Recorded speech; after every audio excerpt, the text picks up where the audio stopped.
You're a chronic procrastinator. You're thinking about all the things that could go wrong. You can't pay your rent. You can't get around. You're barely eating. You need to get a job. She asked me a question. She said, if you didn't have a business and you didn't have any money and you wanted to start all over from scratch today, what would you do? And my response to her was, I would go get a job. If things got really rough for me, would I be stubborn and just make this thing work, or would I take this advice of going get a job? And for some reason, I just don't know if my pride would let me. I would almost prefer going to be a monk.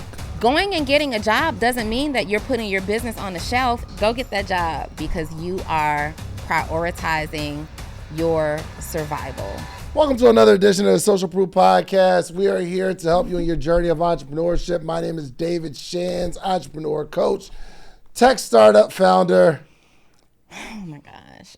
Yes, you are. And I'm so proud of you. Can I use them both? You. Tech startup founder? Tech. Founder is too much? Just startup founder. Tech founder. You're not a tech founder. You didn't found tech. Oh.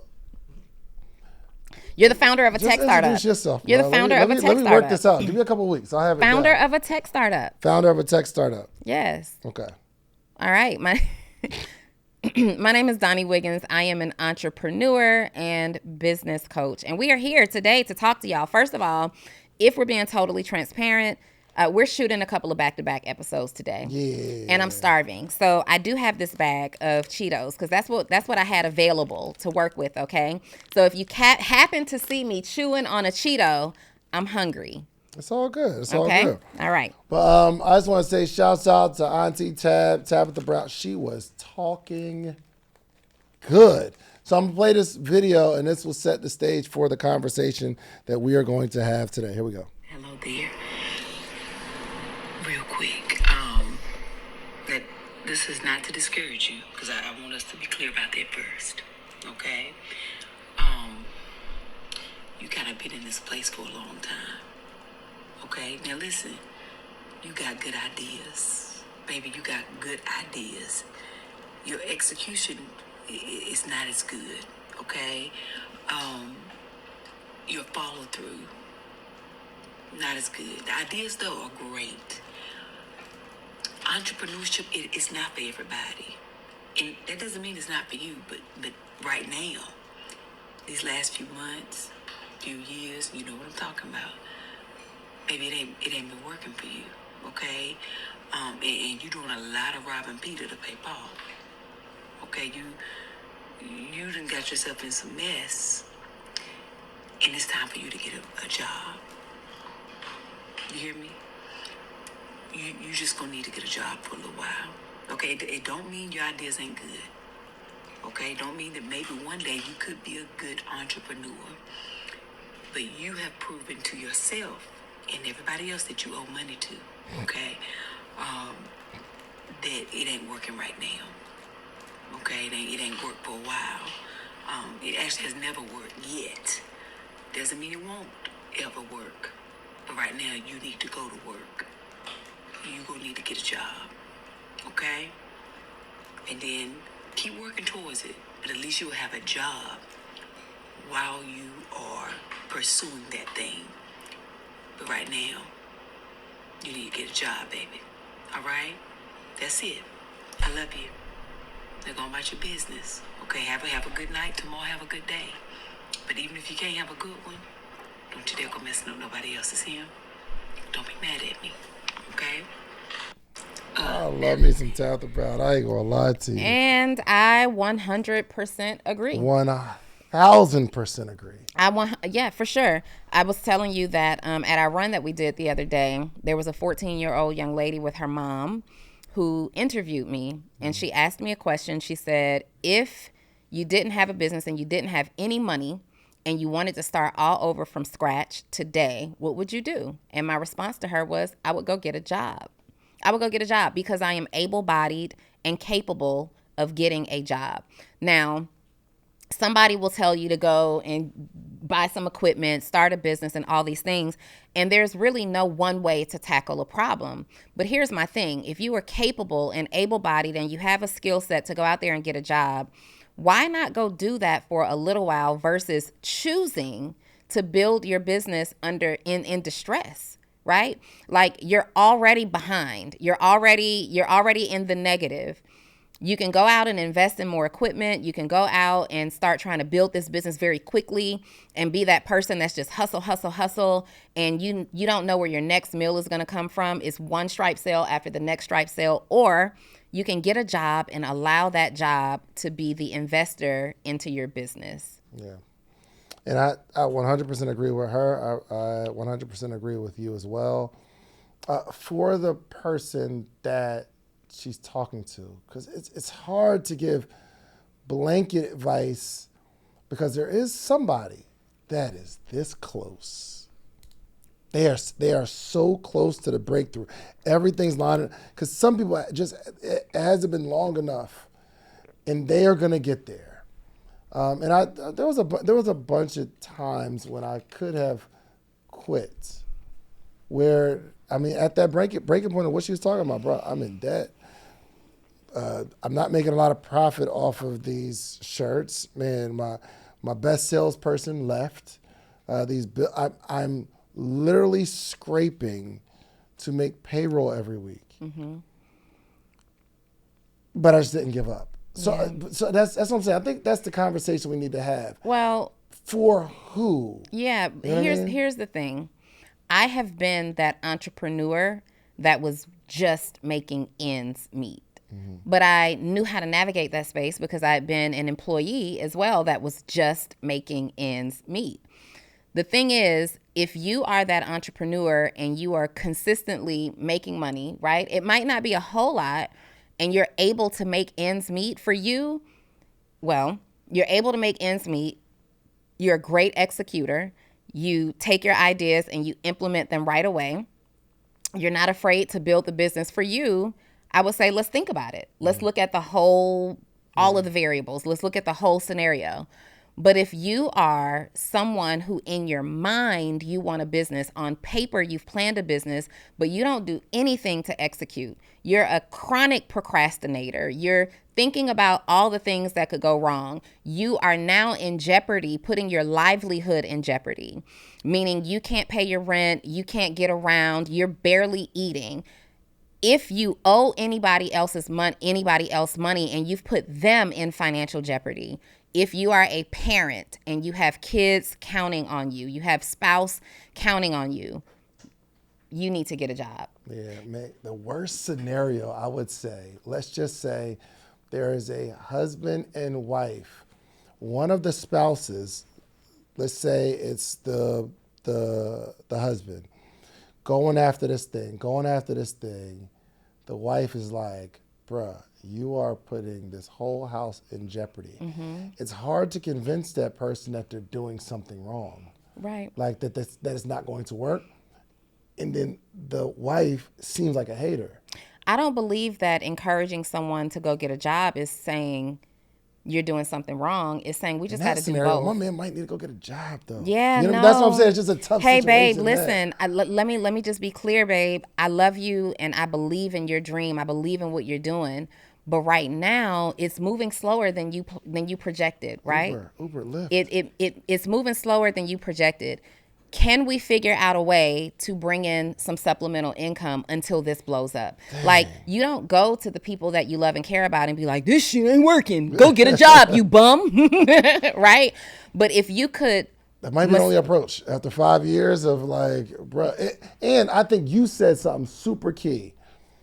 We have to assess what's happening. Mm-hmm. If you are pie in the sky and you're not doing the work and you're waiting for an opportunity, bro. Yeah, let me tell you something. A while back, I dated this guy that I had to stop dating because this Negro didn't make no money, right? And this is going to be so funny for all the people who be like, Donnie's a gold digger. That's the clip part. Donnie's a gold digger. This man presented like he did well for himself. But as I got to know him and the quality of our dates, I could tell that he's not really making a whole lot of money. I'm not really judging it because what he was trying to do, I knew that if I could just help him, this is what I do. If I can help strangers, I can definitely help somebody that I'm interested in. So if I can just sit down and have like a strategy session with him, I can give him a game plan and he'll take this. Like maybe I'm the missing piece to help him organize his thoughts. So that happens. We have the strategy session. I give him this game plan and he thinks it's great. Problem is, he doesn't do anything with it. He's the pie in the sky guy. And this Negro was in meeting after meeting after meeting after meeting, like so many meetings that never resulted in money, never resulted in a progressive step forward, never resulted in actually acquiring some money. And I had to say, you know, it wasn't about his financial status then, it was about his mindset. Can I let this mindset lead me? Can I trust a person who gets the answers, but they never take action on them? And I had to say to him, like, hey, this isn't going to work for me. I really think you need to get a job. And it was his refusal to accept the fact that you don't have any money. You are in jeopardy. Like, you are literally the things that I'm hearing you say, talking about, well, if this work out, you know, but it never works out. It just never works out. And at What this about the one time it might? But here's the thing. I believe in you. I've given you a whole game plan. I've shown you how it can work. But you still have to generate some revenue on the back end. I still believe that this can work, but grown man, you got to take care of yourself too. We got to do both. Going and getting a job doesn't mean that you're putting your business on the shelf. It's saying, you know what? I'm putting my pride to the side, my ego to the side. I am going to do what I have to do. What if a consistent 90 days of paychecks is what it takes to make that idea pop off? For sure. I like that. I like the way you said that. Inspirational too. What if, I think I got it. You just need some capital. Yo, we go get a little money real quick from this one spot. Yeah. Put it in, and he might be leaning in like, ooh, get a little money from the one spot. Okay, what you thinking? All right, so here's the plan. Here's the plan. You go to this website, go to Lyft. Here's what you do. Because there's a lot of investors that ride Lyft. So you drive Lyft. And you start having conversations. You start having conversations with people, and we take whatever those dollars. The only reason you're doing it is to invest in your business, not that you're getting a job. I know that you have a plan for our future. Man, I love, you know what, babe? I love so much that you have a plan for our future, and I love that you believe in this idea so much. In fact, your belief inspires me to believe in you. Whatever you do, like, I believe in it. But let's imagine building this inside of an apartment where the rent is paid. Yeah. You know what I mean? Like what if we could be building this business and not be getting eviction notices at the same time? Imagine if we had all them overdraft fees. What if we could put that in our business? Oh, wait. Imagine us being able to go to the family function knowing we don't owe nobody no money. And we could bring something other than the ice. And we can bring something other than the free ice. Like, no, babe, like, seriously, hear me out. I believe in your dreams. But where are we going to go after this? Yeah, we got to finesse that. Yo, here's what I've experienced. And this will be a blanket statement, but not all cases. If you can't build your business with a job, slim chance you could build it without one. Ooh, I just want to be very, very clear. When you go from, like, some people are going the other way, like, yo, I'm about to quit my job and be a full-time entrepreneur. Them days get long. Oh, those days get long. Oh, and they're scary. They're scary. Yo, those are the days where you can't wait to go to bed just to experience a little relief from having to think about how deeply you're in this mess. Oh my God. Oh my God. Yo, it's 4:00 before you've done anything, because in your brain, okay, I'm getting on social media and we're just gonna make some content, and it takes all day to make the content. Then it's 4:00 and we're like, oh, we're gonna go to this meeting. We did nothing, absolutely nothing. I was talking to a young lady actually on the run, and she was like, I might have to go get a job. I'm like, go get the job. And I was telling her, the job might be the best thing for you. Right now, you have 24 hours to build a business, and you have no idea where to target your activity because you got the whole day. You wake up and you just build the business. But if you have a job where you got to be there from 9 to 5 and you ideally want to go to sleep by 10 o'clock, you have a window of time from 7 to 10, and you will get more done in these 3 hours than you're getting done right now every single day of the week with your unemployed self. I think if I didn't say it that way, and I'm not talking to her because she's doing something amazing, but what I'm saying is, if you have a targeted time, the activity is so intense. You are getting things done. And that's exactly how I built my business. Let me tell you something. I've been on both sides of the equation. I have been that person that just cold turkey quit a job because I had this good idea. I probably even made a few sales. And once those sales come in, it's like, oh, I have the confidence. It was the battery turn up in my back that I needed. And I have walked into jobs and I've quit. And then I go and I start running this business, and I realize that survival and entrepreneurship and building a business is not just about making a couple of sales. There's things that you have to do. You got to figure out what to do with this time and how to monetize it every day. And never fails. For me, in my journey, every single time I cold turkey quit a job without having a stable business in place, I had to go back and get a job, which is why I say that I've been an entrepreneur for more than 15 years, but full-time for 11 plus. Because there was a season where I had to get a job, go back, get a job. I would go and get these seasonal jobs even and just say, if I could just get through this season, right? But when I finally, in 2014, in 2014 decided that I was going to focus and build my business, I did not leave that job until I created a 6-figure business. My business made 6 figures comfortably because I had a steady paycheck helping me to pay. And not only that, when I decided to leave my business because of that steady paycheck, I had money saved.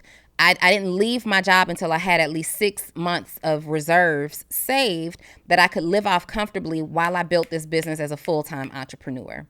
That was my method. You okay over there? No, I'm not. What happened? I just got an email from Atlanta Convention Center of the final payment after the event. It was a month ago. You interrupted the very deep thing that I was saying. $18,000. Jesus! I couldn't control Jesus! This is entrepreneurship. What? Imagine you quit your job because you're doing an event. You're doing an event and you're like, this event is going to put me in the game. I'm out of here. Quit this job. And then you get that back end invoice. That was a month ago. You get that back end invoice and they say, you owe $18,000. The event was a month ago. And I just got the email today of like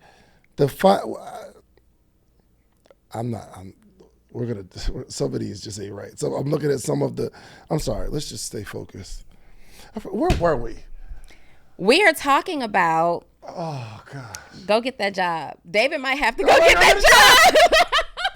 I understand you feel stuck in your business, and I know why. It's one of these 4 things are off. Either you don't have a coach, you don't know how to create content, you don't have a strong cash flow model, or you don't have a community. And this is exactly why I created the Morning Meetup. Listen, y'all been watching this podcast for years now. For $97 a month, I've been coaching entrepreneurs every single week, but right now I have a different goal to invite 10,000 members in. So for a very limited time, this community is only $19 a month. You will get me live every single Monday.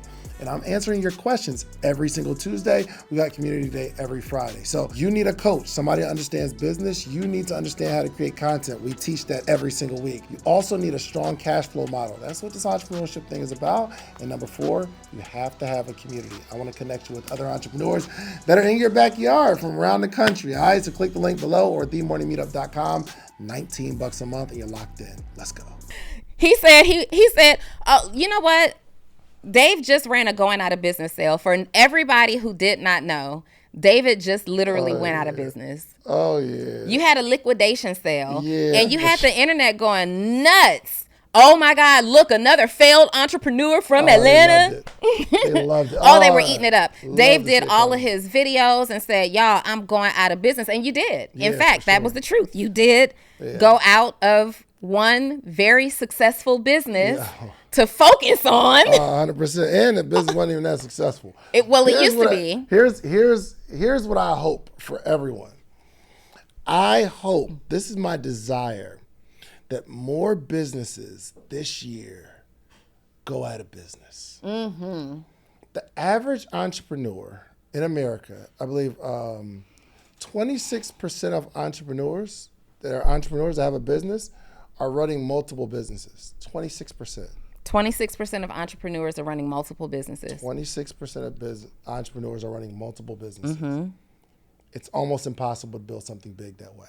I think like 80% of billion-dollar companies, the owner was the CEO, meaning that was their job every single day. They couldn't build anything else. They didn't have the time to build anything else. So out of the 4 or 5 things that you're doing, I'm hoping you go out of business on 3 of them. You know, the year that we made our first 7 figures, we had to go out of business in order to do it. 100%. We had to go out of business in order to do it. And what does that mean? This is for all of our multiple stream of incomers, our Jacks and Jills of all the trades. You believe that you have all these ideas and you can do them all. And the truth is you probably can, right? But if you are focused on a particular goal, a very, very, very intentional goal, sometimes you will say, you know what? I have to put these things to bed so I can give life into this 1,000% of the way. I had to give up so many different things that I was doing on the side. I had all these ways that I was making money. Oh, well, this brings in $30,000 a year. I can't give that up. Donnie, the goal is 7 figures. Yeah, but this brings in an extra $100,000 a year. If I can get $100,000 a year opportunities, then there's my 7 figures. But Donnie, it doesn't take that. If you go all in on your coaching, if you go all in on educating entrepreneurs, and that's it, you can make 7 figures. It's so hard to put yourself out of business. For sure. But if you do it and you're an executor, you're a person with a plan and you take massive action. See, we didn't go out of business and then spend time thinking about it and lobbying over it and just being really upset about it. We went out of business and we went to work. 100%. We had an accountability plan in place. We were calling and we're checking on each other. We understood exactly how much money needed to be made every single day. And we understood how many people we needed to talk to. What kind of impact do we need to create? You know what? This really works. This really moves the needle. It answers both questions. It helps us achieve our goals while we're helping other people achieve goals. This is not for you if you are not an executor. I cannot communicate like action takers. This is a conversation for action takers. Yeah, it was so funny. One of the comments on the page said, oh, he's going out of business. I wonder what happened. And the comment under that replied to them, why else the business to go out of business? They're not making any money. And he was partially correct. So we did this going out of business sale because the merch, books, and I would say smaller ticket items of my business were in the storage, just sitting there. So when I do an event, we bring them out and we sell merch. Or if I go travel somewhere and I'm going to bring my books and we're going to set up a table in the back, I'm not doing any of that. It just takes too much focus, too much energy, too much attention, and I'm getting rid of all the things in my life. So what I did was, you all did see that I was giving away microphones, but we had a bunch of microphones in the storage.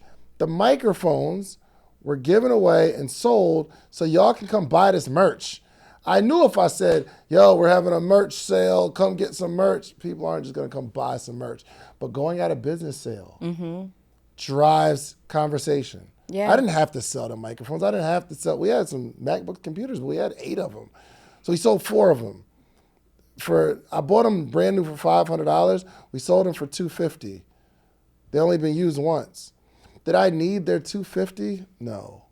But do I want to bless some people with an opportunity to say, okay, let me take advantage of some things and I'm getting rid of all this stuff that I can't use in my life? You're not going to use it. This extension of the business is no longer. It's done. It's done. I'm thinking as you're talking right now about my storage full of all these hoodies and cups and books that I just have. People ask me all the time, Donnie, when can I buy your book? You can't. Yeah, You can't, 100%. right? And I'm not, we're going to for sure get off this inventory. The book is powerful, but if you understand the logistics that go behind selling books, like having to order them, making sure that you're not overselling inventory, making sure that you have a place to store this in a climate controlled environment so that the books don't get damaged, because I live in a 2-bedroom apartment. They can't sit in my living room, right? So now we have to store them. But now when people place orders, we have to ship them. And if I'm being honest, I don't sell enough of them to use a fulfillment center. So now somebody on my team has to ship them. Now we're dealing with tracking. Now somebody didn't get the book. Now I got to send another book out and deal with that and all the things. And that is not to say that a book business can't do well. Alex Hermosi just proved otherwise, 100%. right? It's just my focus has been somewhere else lately. I didn't put that extension of my business out of sale. I have to make a decision with what I'm going to do with these things. But I understand why you had a liquidation sale. 100%. And you let that stuff go. But I think, and going back to the topic of when to know when you should go get a job, I think one way, this is one way, set a goal for yourself and don't extend it. My goal might be, I need to make $10,000 in the next 45 days. If you make the $10,000 in the 45 days, you got something. Go do that again. If you make $8,000 in the 45 days, go get a job. Because this is showing you cannot hit your targets in business.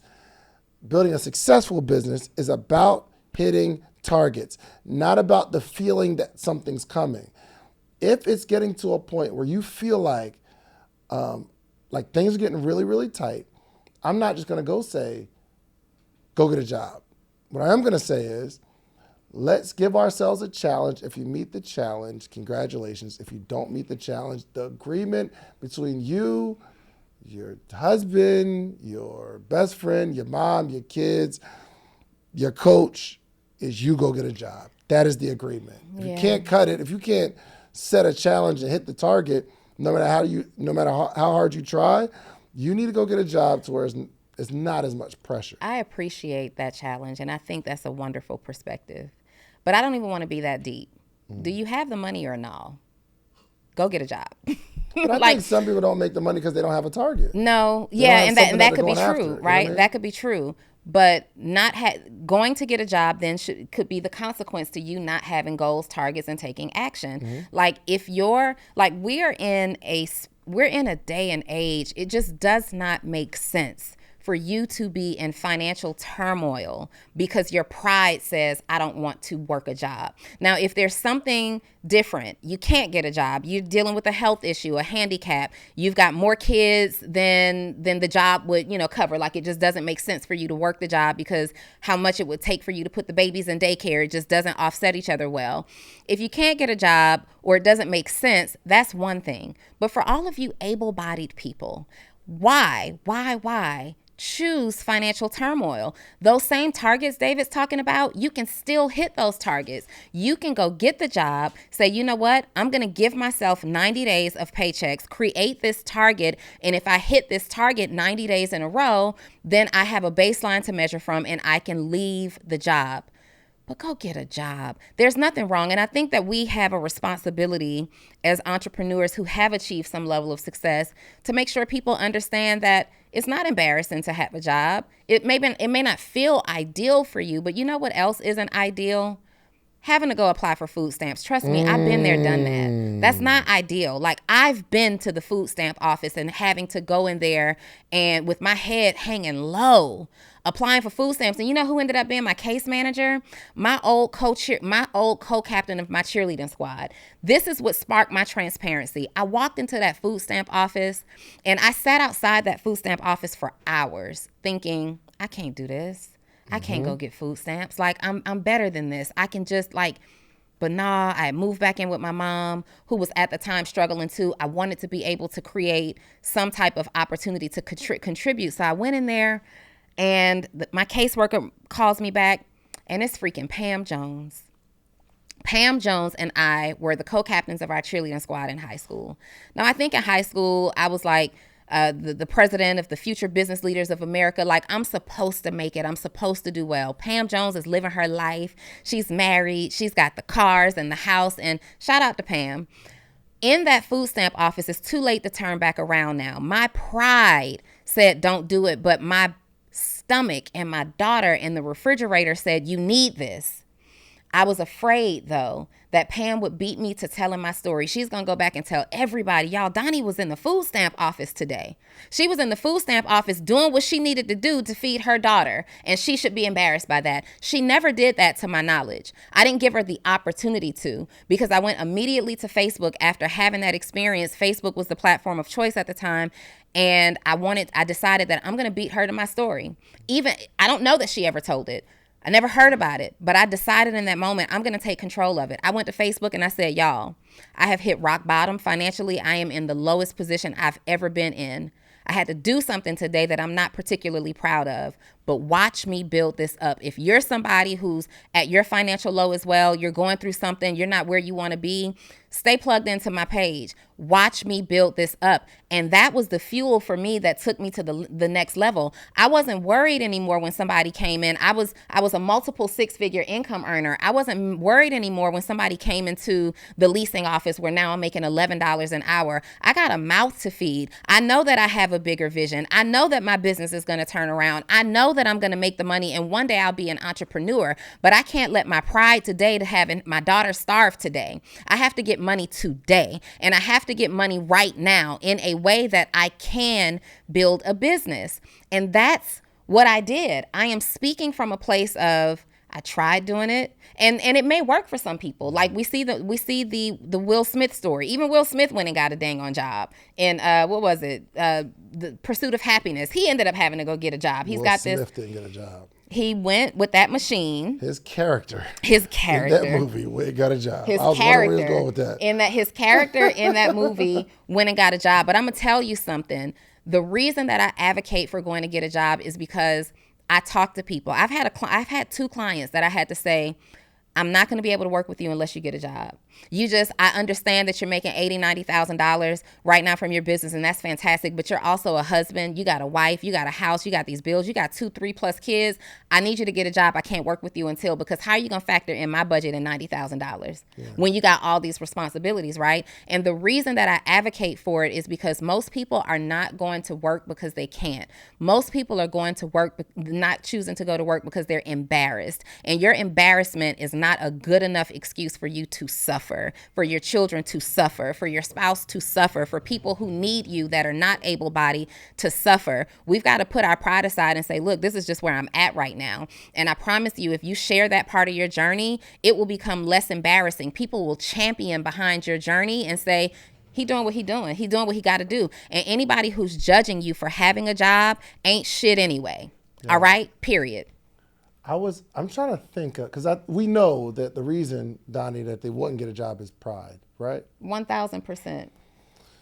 Then I'll just try to put myself in that seat. In the event, after all that I've said and taught, if things got really rough for me, would I be stubborn and just make this thing work, or would I take this advice of going get a job?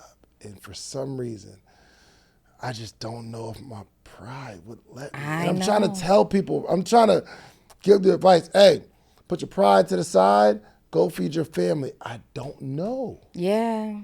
I don't know. Yeah, pride is, do it. I've done it. And I think I would almost prefer going to be a monk. Yo. You know what I mean? No, I'm just saying, because then it'll feel more of like I'm doing the decision to get free, okay? To say, I don't really want to hustle and bustle and chase all this money. I'm moving to the mountains. I don't want. You've decided to be a nomad. Yeah, that'll be what you do. Listen, let me tell y'all something. I don't know. Now, my pride might not allow me to get a certain type of job, right? I'm probably not going to be your Uber driver. But if I got to go get some work done and it's my pride or my roof over my head, Mm-hmm. I'm choosing my roof over my head every single time. I don't care what none of y'all got to say about any of it. There are successful companies that need bailouts all the time. I care so much. Yeah, I just don't care. But here's the thing. I'm an executor. I'm an action taker. So I'm doing everything possible for that to not be my truth, right? So I know that if I get into a position where Donnie Wiggins got to go back to corporate America, I know I'm at the bottom of the bottom, and I got to do what I got to do. I don't even know what I would do in corporate America. I'm just not a corporate America. I never did it. So the only real, I'm gonna be honest with you, the only real skill sets I got are like serving or. Then you better go back to Cheesecake Factory and be the best server you can. I'd sell cars or something maybe. I used to sell cars. I would do things like that. First of all, and I'm leveraging my influence. Y'all come and see me and come pick up these Buicks today. Yo, I would probably do something like start random arguments with my wife, and then we break up, and then I act like she took everything. My pride, these are the scenarios that I got going on in my head right now. Why do you care so much? I don't know. But here's the thing. You can't even really talk to it until you in that situation. I've been in that situation before. You're not now. I'm not now, before. but I don't have to be in that situation again to know what I would do. We don't know. I've done it. Yeah, You don't know. Dave, you think I'm finna lose everything because I care about what these Negroes on the internet don't saying? know. I do. Oh, I know that. I know that very much. I know that you don't know. No, you don't. I know that if I had to go and work, I'm going to always work for mine. Nobody's ever going to make me. Where are you going? Wherever I can. I see the chat right now. They're saying it's so hard to get a job. I get it. But let me go. I'm going to apply over and over and over and over again But I'm saying, until I what get type something. of jobs would you apply for? Oh, I go into, I probably go immediately back to property management. They're always hiring, right? Like that's something that I could do very well. This is crazy. Dave, my Yo, pride. you've said so much, and we've taught so many people. Yeah. You're not about to go to And you know what I'm gonna Avalon and be the person, somebody that's walking in there and say, "Oh, I used to know your podcast." You're like, "Yeah, hey, walk Hard with me to- times. You want to one No, bedroom?" but you know what? You're right. be I have tough, shown man. so much. I have taught so many people. I'd have We to are learn the how to social trade. proof. You know what I would do? I'd trade. Oh, I would trade too. I would Now, trade. and so I here's the couldn't- thing. I couldn't do it. This I'm is the sorry. thing. We're talking about pulling out all the stops. Now, let me be clear. Me being Donnie Wiggins, who I am today, if my business began to fail, the very first thing I would learn to do is trade, right? First of all, I'm learning how to trade right now. I'm learning how to trade right now because the economy is simply shifting. I understand that business today might not be the same a year from now. So I'm definitely figuring out ways to grow my money. But we're talking to people who they need to just go get a job. They don't have money to trade Or with. work from home. I get a call center. I center could do job. that. I could do that. I'd be on. Hello, thank you. Are you Yeah. calling for a Disney vacation? Like, or drive Lyft and act like it's a part of my content creation. I'm not- doing this. You're doing a case I'm study? doing interviews. you doing a case study? Yo, oh my gosh, it's just so. Because my first advice is drop that pride. Like if you need to go get a job, go get a job. But now I'm trying to put myself in that person's shoes, and I can't see. But here's the thing. To You're trying see to it. put yourself in a person's shoes who ain't going to have no shoes if we're teaching them to operate from ego, if we're teaching them to operate from pride. Like we got to be serious about it. No, Listen, I just want you guys to know, if you are in a position where your back is up against the wall and it is between your pride and a roof over your head and food to eat safely at night, go get that job. They said selling Jet2 holidays. Go get that job. Yes, okay, I do think it's important. I think the more successful you become, the harder it is. Actually, I went through this. So I was in prepaid legal, which is called Legal Shield now. And I was the youngest executive director in Georgia. It's like the top of the it's not the top. It's the top of the compensation plan that you see during the presentation, but there's way more levels, right? So I am like, they bring me up to the front of the room every presentation. And I'm talking about my story, and I'm like, yeah, I hit the executive director. I was an ED, it's called ED. Whoa. Executive director. I had executive director title. Okay. So, but there was a lot of people that were coming through these presentations, right? So when it stopped working out for me, I had to go to get a job. And it was one of the hardest things I did because in my mind, I'm knowing someone from these presentations are going to see me and say, weren't you at the front of the room, bro? I remember that was a real feeling. So I'm going back, I do remember that. But at that time, I was a kid. You know what I mean? I'm 18, 19 years old. So in my head, I'm this big star and I have a big following. And every now and again, somebody would come in and say, yo, you're on prepaid legal. You're the executive director. I'm like, yeah. Yeah, but not anymore. I'm doing something different. I'm working on something else. I'm evolving. Can I take your drink order? Yeah, for sure. Listen, in reality, But I did go get a job, but it was just different. If it's me and I had to start all over today, you would absolutely see me back in network marketing. What's the juice? I'm selling it all. Yeah, for sure. Come and get this good tea, whatever it is. I am, because that's a commission. I'm going back for something commissionable for sure that has commission. That's what I did in corporate America anyway. Even if I had a strong salary structure, I did things that were commissionable because I'm motivated by rewards, and commission is rewards to me. I'm going back into some type of sales role.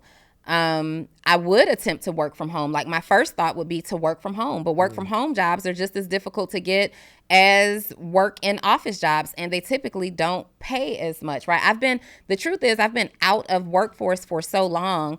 Being a former employer, I used to hire, I don't know if it's the same today, but at that time, if a person went and started their own job for more than 5 years, they were not qualified to come and work for us because our mindset, or my boss's mindset, was they're just doing this to get back on their feet and they're going to leave us. So it was a high risk, right? So it's dangerous to put on your resume that you were an entrepreneur for 14 years or 15 years, whatever that looks like. So I would try some work from home. I would definitely consider MLM again because I loved it. It's what really gave me my start. And if none of that worked, I do some strange things. I would go right back to corporate America. Listen, ain't nobody finna make me. That first option isn't property management unless you move to like Iowa or something.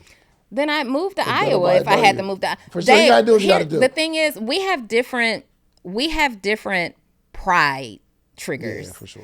And me doing whatever it takes to feed my family and survive in a legal and ethical way, that's not one of the things that triggers me. Now, if me being me, it's not. Now, if I am driving, I'm not driving Uber, and I'm not going to go waitress at the bar either. Like, those are not things that I'm going to do. Me and Maya Elias actually talked about this last year, like going into jobs because we wanted to just improve the processes. Like, we wanted to go in there and try to help improve processes, get clients that way and all these things. And from a case study perspective, I thought going in and getting a job and working these positions was fun. I go into my clients' businesses, especially if they have brick and mortar businesses, and I go and work inside their businesses. When somebody walks in and they recognize me and I'm working at my client's spa or whatever, I don't feel any sense of embarrassment at all. They don't know why I'm there. They have no idea why I'm there. I have another partner that I just brought on, and I'm working in that business. People don't know if this is a client or if this is something that I do. So that kind of embarrassment just wouldn't trigger me. There are those certain jobs that it's not because of other people that I would be embarrassed. I would just feel like I hit a personal low in my life doing certain jobs, for sure. If I ever move to New Mexico, you know why. Okay, but no, I think it's harder for us to give this advice only because we have acquired certain skill sets that I understand. For me, getting a job doesn't make sense because I know I can take something and sell it. I would rather have a product and be in the streets just asking people to buy the thing versus sitting in a restaurant and walking home with $300. I just know. You at a restaurant for 7 hours and you make $200.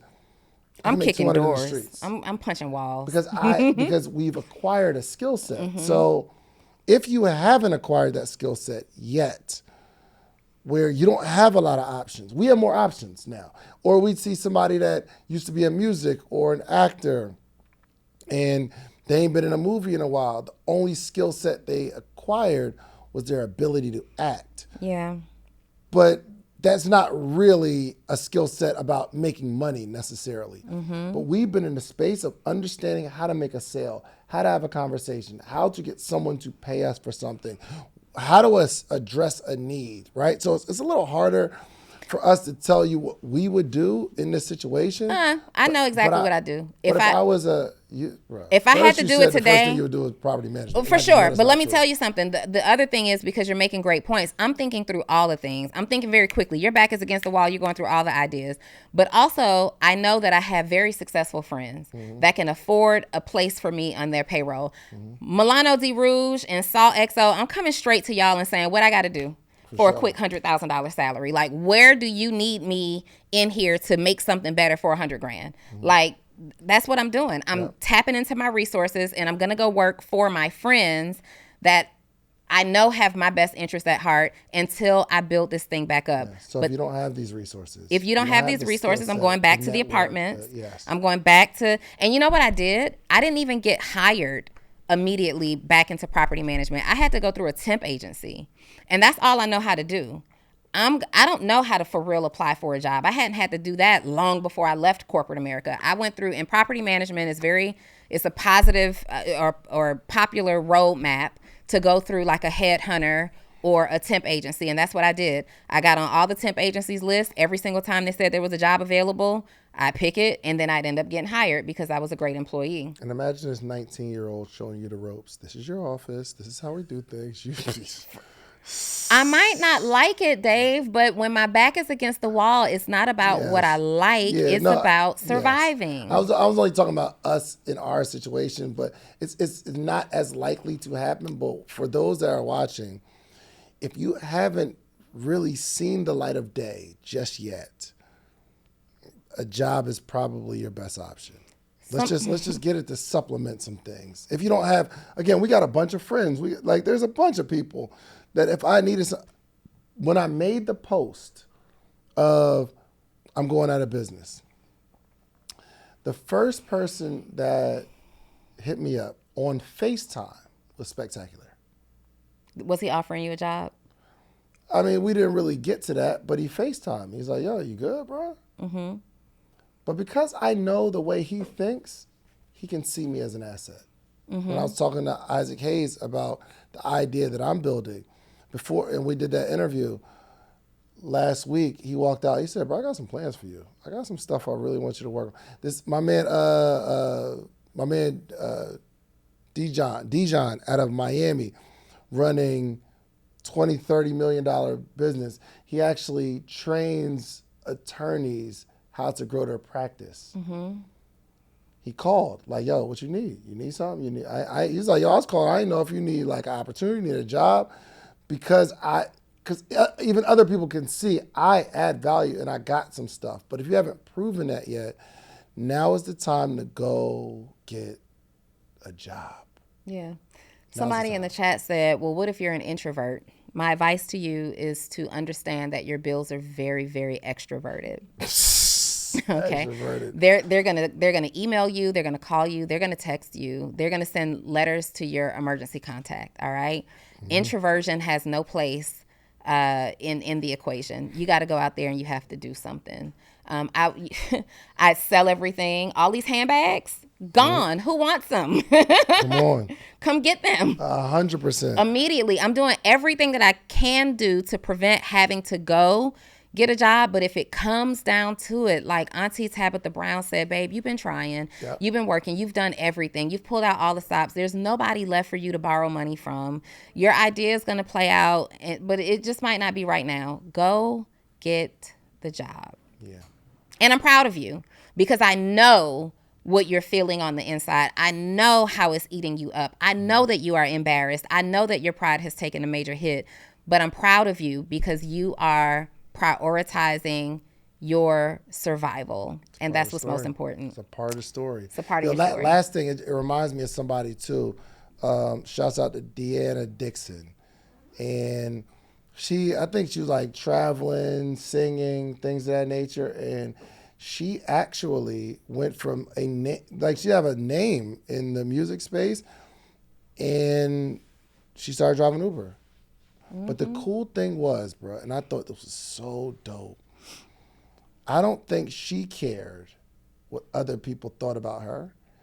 And she started documenting the process of driving Uber. She started interviewing the people in the back seat. She started singing with the people that she's picking up. And she started performing.